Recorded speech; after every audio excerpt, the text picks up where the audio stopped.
Mais je suis beaucoup plus peintre que photographe puisque j'ai commencé à peindre dès les années 1960, 68 exactement.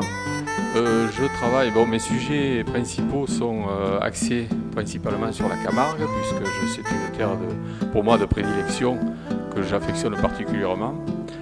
Mes sujets sont très variés, je fais des natures mortes, j'ai peint des natures mortes, je peins des paysages de Camargue, mais des paysages aussi bien d'Angleterre que des paysages d'Ardèche ou de Haute-Loire ou de Lozère que j'affectionne aussi. Voilà, c'est simplement, j'ai été très impressionné. Je crois que pour évoluer dans la peinture ou en art en général, il faut se référer au maître. Et un de mes maîtres vraiment principaux, c'est bien sûr William Turner, que j'ai pas rencontré lui-même, non, mais j'ai rencontré ses œuvres à Londres, à la Claw Gallery, et ça a été vraiment pour moi une révélation. Alors, ça m'a permis de faire un pas de plus dans la technique et la vision des paysages que je rencontre, que je peux exprimer à travers ma peinture.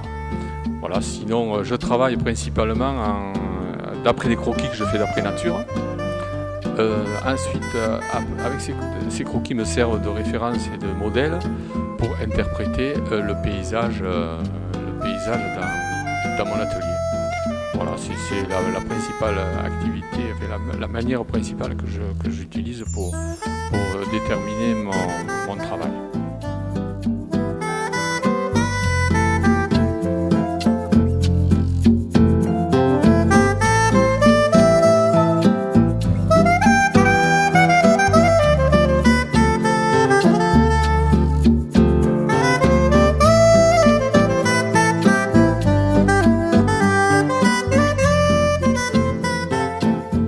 Je m'appelle Claude, je suis sculpteur fondeur bronzier et j'habite à Saint-Clément dans le Gard et ma grande passion est la sculpture.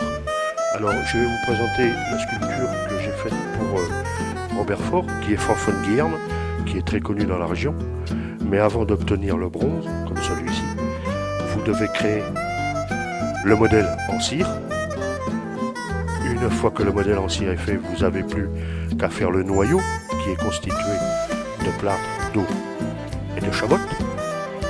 Ensuite, vous allez créer le réseau d'alimentation tout autour du modèle de cire. J'entends par réseau d'alimentation le jet de coulet, la golette et les points d'attaque et les évents. Une fois que ça c'est fait, vous plongez la sculpture dans un moule, dans un cylindre qui est fait de chamotte, d'eau et de plâtre. Vous plongez la sculpture à l'intérieur, tout durci tout autour. Une fois que ça c'est fait, vous allez passer au dessirage, au pré-dessirage. C'est-à-dire que vous allez faire une chose, vous allez mettre le moule dans un four, vous allez monter la température à 250 degrés, la cire va s'écouler, c'est ce qu'on appelle la technique de la cire perdue. Une fois que la cire a disparu, elle a laissé son empreinte à l'intérieur du moule, vous allez monter la température, vous allez continuer à cuire et monter la température à 750 degrés. Et par la suite, vous allez faire une chose, vous allez couler le bronze qui est lui à 1300 degrés, vous allez le couler à l'intérieur. Voilà, c'est dire un petit peu, je suis survolé un petit peu le travail de la sculpture.